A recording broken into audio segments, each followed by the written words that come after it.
7 number farsightedness, দূরদৃষ্টিতা, visionary attitude, futuristic. নেতা অনেক দূর দেখতে পায়, তিনি দূরদর্শী। কর্মী যত দূর দেখে, নেতাও যদি তত দূর দেখে, দেশ চলবে? কথা বলেন। কর্মী যদি দেখে 500 মিটার, নেতার দেখতে হবে কয় মিটার? 1000 মিটার। কর্মী যদি দেখতে পায় 1000 মিটার, নেতার দেখতে হবে কয় হাজার মিটার? 2000 মিটার। কারণ নেতা হবে ফিউচারিস্টিক, ভিশনারি, স্বপ্নবাজ, স্বপ্নচারী। নেতাকে স্বপ্ন দেখতে হয়, ওই স্বপ্ন জাতিকে দেখাতে হয়। চিল্লায় বলেন ঠিক কি না? মানুষ তার স্বপ্নের সমান বড়। আপনি কত বড় আপনার স্বপ্ন শুনলে বোঝা যাবে।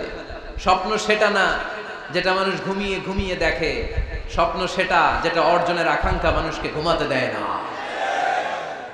আল্লাহর হাবিব সাল্লাল্লাহু আলাইহি ওয়াসাল্লাম স্বপ্ন দেখিয়েছেন সাহাবাদেরকে, বিশ্ব বিজয়ের স্বপ্ন, ইসলামকে বিজয়ী শক্তি হিসেবে দেখার স্বপ্ন। চিল্লায় বলেন ঠিক কি না?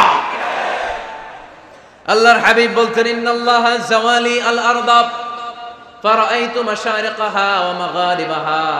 আল্লাহ তাআলা গোটা বিশ্বটাকে ছোট্ট করে আমার সামনে দেখিয়েছে।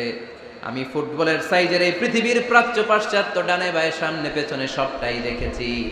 ওয়া ইন্না মুলকা উম্মতি সায়াবলুগু মা জুবিয়ালি। যত দূর আল্লাহ আমারে দেখিয়েছে, তত জায়গায় লা ইলাহার পতাকা পথ করে একদিন উড়বে। কোন একদিন এদেশের আকাশে কালিমার পতাকা উড়বে। সেদিন সবাই খোদাই বিধান পে দুঃখ বেদনা ভুলবে। এটাই আমাদের স্বপ্ন। চিল্লায় বলেন ঠিক কি না? স্বপ্ন দেখতে জানতে হয়। সুলহে হুদাইবিয়া চলতেছে, সন্ধি। 1400 সাহাবা নিয়ে বিশ্বনবী মক্কায় আসলেন উমরা করতে। কাফেররা বলে গো ব্যাক, অ্যাবাউট টার্ন, ফিরে যাও, হবে না। আল্লাহ রাসূল সাল্লাল্লাহু আলাইহি ওয়াসাল্লাম অনুরোধ করলেন, দাও না, উমরার নিয়ত করে এসেছি। ইজার আর রেদা পড়ে কাফেররা বলে না, আগামী বছর, এই বছর হবে না, চুক্তি করো। চুক্তির মধ্যে লেখা হলো মা খাবা আলাইহি মুহাম্মাদুর রাসূলুল্লাহ। ঠিক আছে, চুক্তি 10 বছরের, মুহাম্মদ রাসূল সাল্লাল্লাহু আলাইহি ওয়াসাল্লামের পক্ষ থেকে চুক্তি। কাফেররা বলে না, আমরা তো তোমার রাসূলুল্লাহ মানি না। তোমার রাসূলুল্লাহ মানলে তো মা সাদাদনাকা আলা শাই, তোমার সাথে কোনো ঝগড়াই নেই, রাসূলুল্লাহ কাটো। সাহাবীরা তেড়ে উঠলেন। ওমরে ফারুক বলেন, মুখ সামলে কথা বল। সুহাইল ইবনে আমির, তোর জিহ্বাটা আমি টেনে ছেড়ে ফেলবো, সাবধান। আমার নবী শেষ রাসূল মুহাম্মদ রাসূলুল্লাহ কাটার ক্ষমতা কারো নাই। আমি ওমর বেঁচে থাকলে কেউ কাটতে পারবে না। বিশ্বনবী বললেন, ওমর সরে যাও, কেটে দাও। সুবহানাল্লাহ কইবেন না?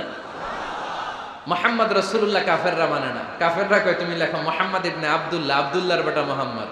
কারণ মুহাম্মদ রাসূলুল্লাহ যদি এই সন্ধিতে থাকে, চুক্তি, তার নিচে আমরা সিগনেচার করি, তার মানে এটাই প্রমাণ হয়ে যায় আমি তোমাকে রাসূল বলে মানি। আমরা কাফেররা তোমাকে রাসূল বলে মেনে নিয়েছি। নো, তোমার রাসূল বইরা মানলে তো খেলা এখানেই শেষ। কাটো, রাসূলুল্লাহ লেখা যাবে না, লিখতে হবে আব্দুল্লাহর বেটা মুহাম্মদ। কোন সাহাবারা রাজি হয় না। কথা শুনতেছেন? সাহাবারা বলে, রক্তক্ষয়ী যুদ্ধ হবে, আমার নবীর নামের পরে রাসূলুল্লাহ লিখতেই হবে। বিশ্বনবী বললেন, কেটে দাও। কারণ সাহাবারা দেখতেছে এতটুকু, বিশ্বনবী দেখে অতটুকু। বিশ্বনবী অন্য প্ল্যানে আগাচ্ছেন। বিশ্বনবী ভাবলেন, 10 বছরের যুদ্ধ বিরতি যদি হয়ে যায়, আমি আমার লোকদেরকে ঠিক করব। আমি তারবিয়া, তালিম, তাহজিব, তামাদ্দুন দিয়ে মদিনাটাকে একটা কল্যাণ রাষ্ট্রে পরিণত করব। আমি আমার ফোর্সকে সাজাবো, আমি আমার সাহাবাদেরকে প্রশিক্ষিত করব। এই 10 বছরের ব্যবধানে আমি গোটা বিশ্বকে ঝাঁকি মেরে কাঁপিয়ে দেব। কিন্তু সাহাবারা পড়ে আছে রাসূলুল্লাহর মধ্যে। সাহাবারা পড়ে আছে কই? সাহাবারা এর চেয়ে বেশি ভাবতে পারতেছে না। সাহাবারা বলে, রাসূলুল্লাহ কাটা যাবে না। বিশ্বনবী বললেন, কেটে দাও। তার মানে নেতা, কর্মী যদি দেখে 500 মিটার, নেতার দেখতে হবে 1000 মিটার। চিল্লায় বলেন ঠিক কি না? নেতার 9 নাম্বার গুণাবলী, a leader should be very strategic. নেতাকে কৌশলী হতে হয়। কৌশল না জানলে উনি নেতা হতে পারে? বলেন। ডিপ্লোম্যাটিক কোয়ালিটি, কূটনীতি যদি না জানা থাকে, নেতা হইতে পারবে? আল্লাহর হাবিব সাল্লাল্লাহু আলাইহি ওয়াসাল্লামের মতো বড় কূটনীতিবিদ পৃথিবী দেখেছে? কথা কন না কেন? দেখেন কি ধরনের স্ট্র্যাটেজি আমার নবী ফলো করতেন। আমার নবী যদি যুদ্ধ করতে কোথাও যেতেন, অ্যাটাক করবেন ডান দিকে, অ্যাটাক করবেন কোন দিকে? খায়বার অ্যাটাক করবেন, খায়বার ডানে। বিশ্বনবী বের হতেন মদিনার বাম দিক দিয়ে। যাবেন কই? ডানে। আওয়াজ করে বলেন, যাবে কই? কিন্তু মদিনা থেকে বের হইতেন কোন দিক দিয়ে? বাম দিক দিয়ে। লোকেশন আর ডাইরেকশন কখনো কারোর সাথে শেয়ার করতেন না। উনি কই যাচ্ছে কেউ বুঝতো না।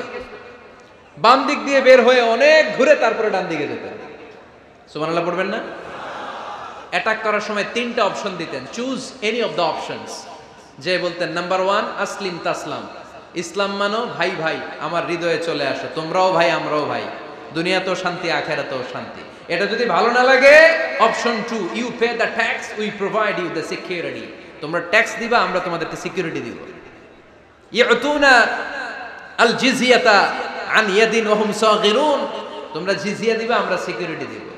প্রথম অপশন মুসলমান হইলা না, আমাদের ভাইও হইলা না।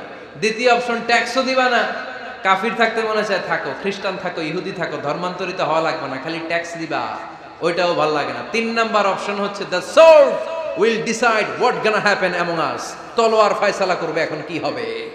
সুবহানাল্লাহ কইবেন না? প্রথমেই যেই কোথাও অ্যাটাক করতেন বিশ্বনবী, সবসময় ডিফেন্সিভ মোডে থাকতেন, আত্মরক্ষার মোডে থাকতেন। আক্রমণ করা হলে মেনে নিতেন, ধৈর্য ধারণ করতেন। ধৈর্যের সীমা যখন ছাড়িয়ে যেত তখন বিশ্বনবী হাত তুলতেন, চিল্লায় বলেন ঠিক কিনা।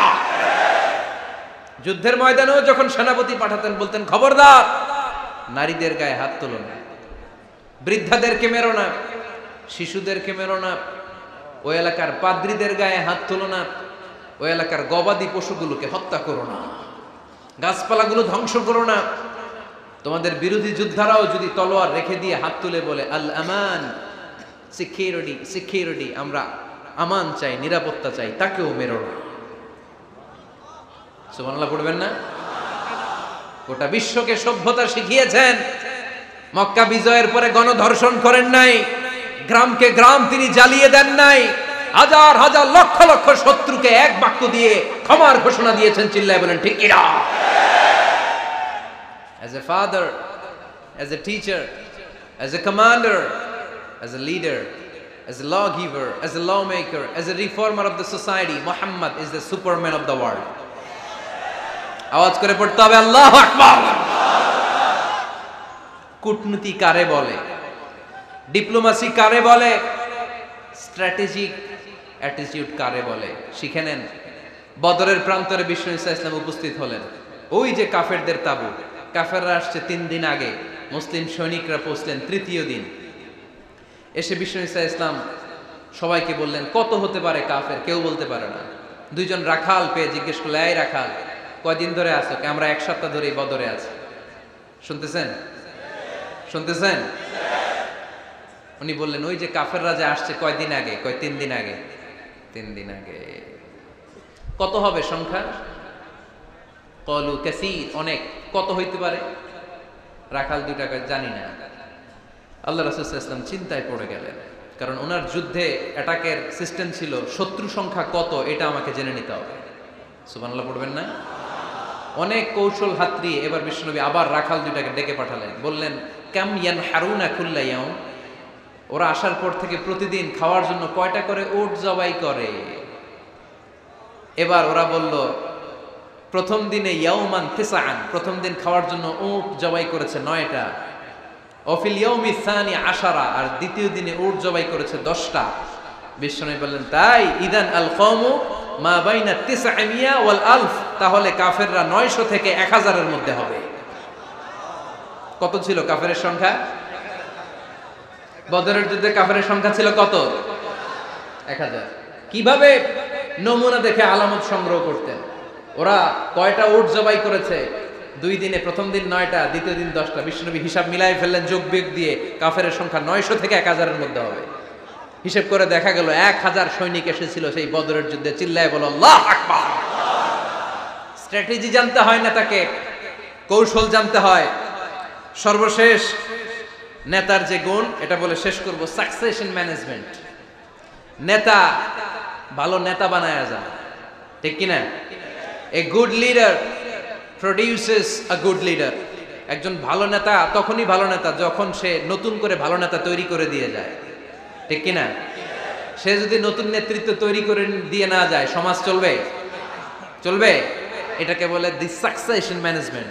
আল্লাহ রাসূল সাল্লাল্লাহু আলাইহি ওয়াসাল্লাম ভালো সাকসেসর রেখে গিয়েছিলেন, এমন কিছু যোগ্য নেতৃত্ব তৈরি করে গিয়েছিলেন উনার পরে টানা 30 বছর নেতৃত্ব নিয়ে মুসলিম উম্মাহকে এক সেকেন্ডও ভাবা লাগে না। চিল্লায় বলে মুসলমান ঠিক কি না? ভালো নেতা বানায়। নেতা খালি নেতৃত্ব দেয়, উনি কোনো নেতা বানায় নাই। এটা কি নেতা? কথা বলেন। এবার উত্তর দেন। আমার নবী ইন্তেকালের আগেই যোগ্য নেতৃত্ব তৈরি করে রেখে গিয়েছিলেন কি জান নাই? কাকে রেখে গেছেন? আবু বকর। আরহামু উম্মতি বি উম্মতি আবু বকর, এই উম্মতের সবচেয়ে রহমদিল। আর কারে রেখে গিয়েছেন? ওমর। আশাদ্দুহুম ফি আমরিল্লাহি ওমর, আল্লাহর জমিনে আল্লাহর দ্বীন বাস্তবায়নে সবচেয়ে কঠোর ছিল ওমর। ওনার ক্যারেক্টারিস্টিক এমন ছিল, কথার আগে হাত চলতো। জোরে কোন ঠিক কিনা? আল্লাহর হাবিব সাল্লাল্লাহু আলাইহি ওয়াসাল্লাম বলতেন, লা নাবিয়্যা বা'দি ওয়ালা রাসূলা, আমার পরে নবীও নাই রাসূলও নাই, তবে লাউ কানা বা'দি লাকানা ওমর, আমার পরে যদি নবী হওয়ার যোগ্যতা কারো থাকে, আমার ওমরের সেই যোগ্যতা আছে।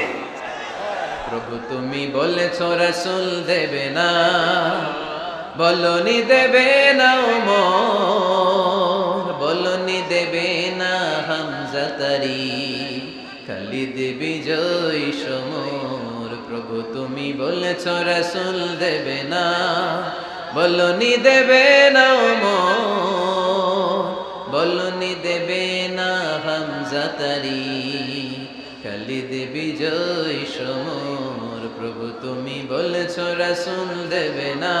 সুবহানাল্লাহ পড়েন।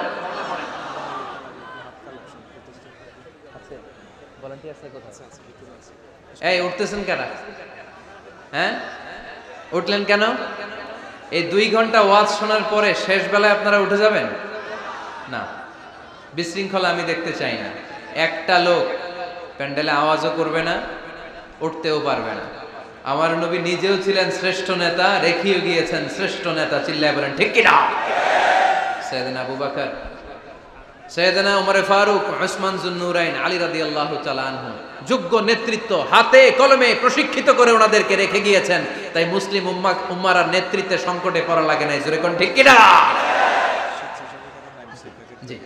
তো এইজন্য আমরা চাই আমাদের একটা সেন্ট্রাল লিডারশিপ থাকুক, কেন্দ্রীয় নেতৃত্ব, যেই নেতাদের নেতৃত্বে আমরা সামনের দিকে যাব। যে 10টা পয়েন্টস আমরা শুনলাম, আমাদের সব নেতাদের এই গুণগুলো থাকার দরকার আছে না নাই? এই গুণগুলো আমলে নিয়ে মুসলিম উম্মার এই নেতৃত্বের সংকট যেন আমরা কাটিয়ে তুলতে পারি। আল্লাহ তুমি তৌফিক দান করো, আমরা পড়ি আমিন। এখানে বিশাল একটা প্রতিষ্ঠান আছে। এই বিশাল প্রোগ্রাম থেকে শুরু করে অনেক খরচ ওনাদের হয়েছে। স্বেচ্ছাসেবক ভাইয়েরা তাদের সময় মাত্র 2 মিনিট। এই 2 মিনিটে প্যাকেট নিয়ে আপনাদের সামনে যাবে। যার যতটুকু সুযোগ হয়, আমরা কেউ বাদ যাব না। এই প্রোগ্রামের জন্য এবং এই বিশাল মাদ্রাসার জন্য আমরা মুক্ত হস্তে দান করে যাব। এই উঠতেছেন কেন? উঠলেন কারা কারা? এদিকে তাকান, যারা উঠছেন এদিকে তাকান, দেখি তাকান তাকান। আমরা দোয়া ছাড়া কেউ যাব না। যাবেন? ভদ্র, নোয়াখালীর ছেলেরা অনেক ভদ্র। বসেন। সুন্দর সুন্দর ঘোষণা আছে কয়েকটা, সুন্দর সুন্দর ঘোষণা। এতক্ষণ তো প্লে কার্ড দেখাইছো, উই লাভ আজহারি। এখন উঠলে হবে? কতটুকু লাভ করো আজহারিরা দেখবো। বসো, একটা উঠতে পারবো না। আমার ভাই রফিকুল্লাহ আফসারি ভাইয়ের অসাধারণ কিছু বই আছে, অনেকে খুঁজে কোত্থেকে পাবে। আজকে এখানে আছে, যাদের দরকার আপনারা নিয়ে যাবেন। আমি নিজেও ওনার একজন ভক্ত, ওনার লেখার ভক্ত। আমি নিজেও ওনার লেখার পাঠক। অসাধারণ লিখেন। কি যেন একটা দেখলাম, নানা আলেম নানা মতে, আমি যাব কোন পথে? আলেমরা নানান মতে, পাবলিক যাবে কোন পথে? তো সুন্দর সুন্দর বই আছে, এগুলো আপনারা নিয়ে যাবেন। স্টেজে উপস্থিত আছেন নোয়াখালী জেলার এডিশনাল এসপি। কই উনি? আপনি? মাশাআল্লাহ মাশাআল্লাহ। কাজী মোহাম্মদ আব্দুর রহিম ভাই না? আলহামদুলিল্লাহ। আপনাদের এই জেলার এডিশনাল এসপি সাহেব আছেন। আমি ওনাদেরকে ধন্যবাদ জানাই যে এত ব্যস্ত মানুষ আমি জানি, তারপরেও ওনারা এই প্রোগ্রামে উপস্থিত হয়েছেন। অনেক শুকরিয়া জানাই। কোম্পানিগঞ্জ উপজেলার ওসি সাহেব আছেন জনাব আরিফুর রহমান ভাই, সাবেক উপজেলা চেয়ারম্যান মিজানুর রহমান বাদল ভাই, আমার নামে নাম